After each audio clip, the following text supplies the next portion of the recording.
pessoal com o Cine Debate, lembrando que nós estamos falando do filme O Pianista, que está disponível na Netflix pelo menos no mês de agosto, tá? Assim como vários outros filmes que tratam esse tema do Holocausto, né, dessa perseguição dos judeus. Eu queria fazer uma pergunta para o nosso resenhista.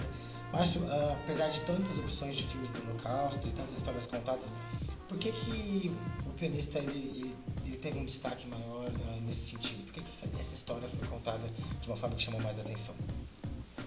Bom, para mim, particularmente, filmes de Segunda Guerra Mundial sempre me deixam muito tenso. Eu não gosto. Geralmente eu vejo o filme uma vez só. A Lista de Schindler foi assim, eu vi uma vez e pretendo ver nunca mais. Embora eu já tenha visto umas 2 ou 3 vezes. Mas isso é diferente, acho, pelo ponto de vista de um artista, de um pianista, tentando sobreviver. O que também me chama a atenção é que tem várias... Eles não ficam tratando só... Assim, os nazistas foram malzinhos. Eles também tratam como os judeus ali, os mais ricos, meio que deixando de lado os mais pobres. Os próprios comunistas, quando entram depois... porque no livro do Spielman, ele retrata também o sofrimento quando os comunistas tomaram a Polônia. Que também ele diz que ele chega a citar algumas vezes que foi até pior, os campos de concentrações comunistas, né, os soviéticos. E foi proibido o livro, então. Só depois de 40 anos depois é que foram retomadas as vendas, né? Eu acho que é isso que diferencia, que é o ponto de vista de um artista tentando sobreviver àquele inferno. Sim, porque já tem tantas obras, né? Tipo, o Diário de Anne Frank é do ponto de vista da Anne Frank, dos diários dela. A gente tem a Lista de Schindler, a gente tem Operação Valkyria, tem Menino de Pijama Listrado e vários outros filmes falando sobre o tema. Fotógrafo. Sim. Um assunto que me chama a atenção desse filme também é que, apesar desse panorama caótico, né, eu acho que como Polanski também quis mostrar pra gente que existe esperança, que existe humanidade em algumas pessoas, né? Tem um momento no filme em que, bem no começo do filme, em que ele se separa da família dele, em que um soldado impede ele de entrar no trem naquele momento. Fala, não, vai lá. E aí dá a entender de que todas as pessoas que estavam indo naquela direção realmente iriam para o campo de concentração e iriam morrer. Então ele recebe uma certa ajuda inesperada, né? Então a gente pode dizer que ele também teve um pouquinho de sorte nessa jornada dolorosa, teve um pouquinho de sorte, inclusive até o próprio soldado alemão, né? Esse soldado, ele ajuda ele enquanto como é que ele chama mesmo? Władysław está se abrigando nessa casa, nessa mansão aí que está destruída. Tem o soldado que é o Rosenfeld.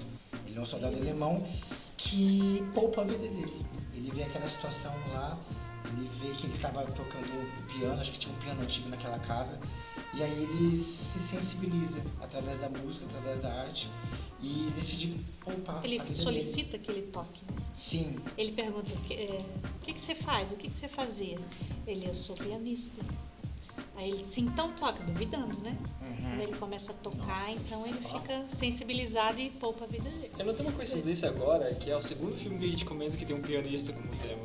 Tipo, a gente já viu sobre Green Book, agora sobre o pianista, né? Sim. A música, né, e a arte movimentando a vida, né? E por isso que a gente está aqui, a gente está falando sobre a sétima arte, né? Agora, falando um pouquino mais sobre o diretor, não sei se o Márcio concorda comigo porque ele é diretor, então ele entende mais dessa área. A vida do diretor, o Roman Polanski, né, é muito conhecido pelas tragédias dele, né? Porque a mãe dele foi casada com um judeu e por isso foi classificada como semita e era católica e acabou morrendo no campo de Auschwitz. Ele também já foi acusado por abusar sexualmente de uma menor de idade. A mulher dele, a Sharon Tate, foi morta pela uma seita chamada Família Manson. Pelos seguidores de Charles Manson. Então, assim, a vida dele é uma trajetória, assim, sabe, de dramas e dramas e dramas de sofrimento, acusações. Então, é uma coisa interessante, sabe, ele trazer todo esse repertório, além do passado dele, quando ele era criança, para essa vida que é a sétima arte, que é tão incrível e maravilhosa. Reflexão da dor, né? Talvez ele reflete isso nas suas obras, né? Nos seus roteiros, na direção. Eu tenho a impressão de que esse sofrimento vem dos atores, assim. Eu vejo ele um incentivador do Adrien Brody, né? O Adrien Brody, para ele extrair-se melhor, né? Preparador de elenco. É um preparador, né? Um grande preparador com experiência vivida, né? Nesse sentido. Falando no Adrien, foi o papel da carreira dele, né? A gente percebeu que depois daquele filme ele ficou muito conhecido. A gente não conhecia ele, eu pelo menos particularmente não conhecia esse ator até assistir O Pianista, né? E eu acredito que não só pela atuação dele, que, né, a gente não precisa nem falar mais sobre isso, mas como ele mesmo com as ofensas, com o preconceito, com a dor, com as mortes, ele ainda manteve a sanidade mental dele, né? Ele ainda manteve postura, respirou, lutou pela vida, foi até o fundo do poço, mas ele manteve a sanidade dele. Eu acho que se ele tivesse perdido a sanidade dele, talvez ele não teria sobrevivido, teria entregado os pontos, ele não desistiu, né? Então, como que isso é uma história de vida, né? Que bom, né, que ele não desistiu, que bom que ele pôde contar essa história, que bom que ele pôde escrever essa história, que bom que tem o Roman Polanski que também viveu essa história e os dois juntos conseguiram criar essa obra maravilhosa, né? Ele conseguiu sobreviver, né, grande parte das vezes por causa do networking que ele tinha, né? Ele tinha vários conhecidos por ser do mundo da arte, né? Ele tinha uma conhecida que era violinista, não era? Era cantora. Era cantora. Ele tinha um casal, o primeiro casal amigo ali que era... Era um ator e uma cantora, eu acho. E ele sobreviveu mais para essas questões, né? Que ele tinha alguns amigos conhecidos, mas a composição, que vocês já falaram bastante dele, do personagem, é muito característica, porque no início a gente vê um homem bem sucedido, né? Um judeu, que se veste bem elegante, terno e tudo mais, e com o tempo ele vai começando a ter umas roupas um pouco mais rasgadas, né? Cheirar mal, mas ele chega num ponto no final, que era essa cena que vocês estavam comentando agora há pouco, que ele conhece o general lá que ajuda ele quando ele toca piano, né? Onde ele tá todo acabado, ele não consegue nem falar direito praticamente, né? A fola dele tá bem destruído, assim, né? Diminuiu de 6 quilos. A aparência dele parece que vem um cheiro de podre. A gente sente o cheiro, né? Só de olhar, então só é de muito olhar. interessante. Quando ele abraça aquela mulher que tá toda alinhada, ele pede desculpa pelo cheiro dele, tu já sentiu antes, né? Sim, então assim... incrível. É sinestésico. Sinestésico, perfeito. Eu sou muito Pode explicar um pouco mais o que seria a sinestesia? Sinestesia são as capacidades de aprendizado e a forma como a gente se comunica, né? Nós temos 3 canais de percepção, né? Que é o auditivo, o sinestésico e o visual. Eu sou praticamente zero auditivo, então se eu estou fazendo alguma coisa ou mexendo no celular e alguém está conversando comigo, eu oi? Não entendi nada que a pessoa falou, porque eu estou focado no visual e no sinestésico. O sinestésico é aquela pessoa que quando alguém vai contar alguma história, ela naturalmente já parece que ela...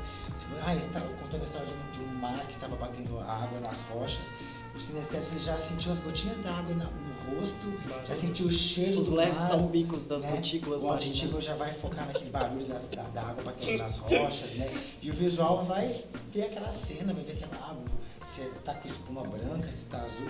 Então cada um tem um meio, né, de comunicação, um canal de comunicação. E quando a gente vai falar que contamos alguma cena e a gente pisou num prego, a gente já imaginou aquela dor, já é sinestésico, já imaginou a dor. Então esses canais de percepção ajudam a gente tanto na atuação, no ator, como qualquer outro aspecto da vida. Se conhecer mais e conhecer a forma como você aprende e se comunica, te ajuda a viver, né? E a gente vê que a caracterização do ator para poder fazer com que a gente sinta, né? Porque a gente já falou de um lugar silencioso, que a gente teve aquela cena do prego que a gente citou, né? A pessoa que é sinestésica, quando aquela mulher pisa no prego, que como já assistiram, então posso dar spoiler, acredito eu, né? a gente sente aquela situação, né? Então são coisas que o ator consegue induzir, né? Nós que somos espectadores a sentir também. O que significa que é um trabalho muito bem construído de atuação, né? Nesse filme, sorry. Nesse filme, quando fura a lata e cai aquela água, eu senti cheiro de azeitona, gente. É incrível. Eu achei que era azeitona que tinha ali dentro. Azeitona. Eu penso em pêssego aquela. Ó. O que tinha na lata, Hugo? Eu não lembro o que tinha naquela lata. Não tinha. Sentiu que Não tinha Não na perca lata? no próximo que bloco. tinha. O que tinha na lata? Parecia alguma coisa em conserva. Pepino, né? parece uma coisa assim. Não, Acho que não, era- não revela. conserva. Não revela. Acho que é citado. Não. É citado. Não. Eu Não acho revela? que é pêssego. Eu acho que é Eu pêssego. achei que calda. era Mas eu acho penso que é uma pêssego. azeitona bem salgadinha. Ia se acabar naquela eu penso que é azeitona. Eu comi uma pizza ontem com azeitona assada. Ai, meu Deus do É céu. o sinestésico, quer dizer, né? Ai, Jesus. Aquela azeitona que derrete na boca. Você ia falar alguma coisa, Bernardo? Não, é que meu canal de percepção é o auditivo, então se você falar comigo, eu vou escutar. Eu posso estar mexendo no meu computador aqui, mas se tá falando comigo aqui do lado, eu tô escutando tudo que tá falando. Então se uma pessoa Certo. tá cantando uma música lá longe, eu consigo escutar, daqui a pouco eu tô cantando do nada. Então se a pessoa conversar comigo, é melhor eu escutar, que eu vou entender muito mais rápido do que se eu tivesse vendo, porque eu sou zero visual, eu tenho um pouco de sinestesia. Mas pra mim, no cinema, o que me atrai mais é trilha sonora, é edição de som. A gente falou sobre o Lugar Silencioso. Pra mim é a ASMR, que é o barulhinho que faz o cérebro dar uma E no relaxada. pianista? O som. Eu acho Qual a que... tua análise? Vamos falar sobre... A trilha sonora, né? A música do piano. Deu um branco. Enquanto você se lembra. Não, mas é meio que varia, porque nas cenas do beco são as pessoas transitando, Os cavalos. cena distante de tiro, de explosão. Sim, é Cavalos. verdade. Bem total. É uma batalha, pra mim, né? Auditiva entre a música tranquila do piano e os tiros e a dor do holocausto. Então, é essa contraposição que equilibra de uma forma incrivelmente harmoniosa, né? O som do piano, que é um dos sons mais lindos que existem, né? Com o som do tiro, que eu acho que é um dos sons mais horripilantes que existem. Então, ele Porque fez você não essa... escutou a unha arranhando o quadro negro. Eu não tenho muito isso com a unha, sabia? Não, Jesus. Eu acho que o Eu tiro, né, acho horrível, ele ia não vou ser mentir. pior. É horrível. Eu até que superei um pouco, mas eu broca de dentista. Meu Deus do mas céu. né? Se eu nem falei. Enfim, o filme é duro, é chocante, ele não embeleza. Eu quero dizer que não embeleza porque geralmente os filmes sobre o Holocausto, eles têm um herói, né? Que tá salvando... Sempre tem alguém salvando alguém, né? Sim. E ele até faz uma tentativa ali com uns contrabandos de arma, mas é muito sutil no filme de salvar um pessoal. E não tem um herói. Ele é herói de si mesmo. Então ele está tentando se salvar, né? E os sons, voltando ao som dos sons, né? Que tipo, o que mais conta nesse filme é o visual mesmo. Tipo, as cenas que estão passando na tela. Que eu acho que o visual, a trilha sonora, todos os sons que são colocados, eles são só um reforço pro que está sendo contado. Sim, eu acho que o visual, ele é um assunto muito interessante. Eu vou voltar nesse assunto daqui a pouco, depois dos intervalos.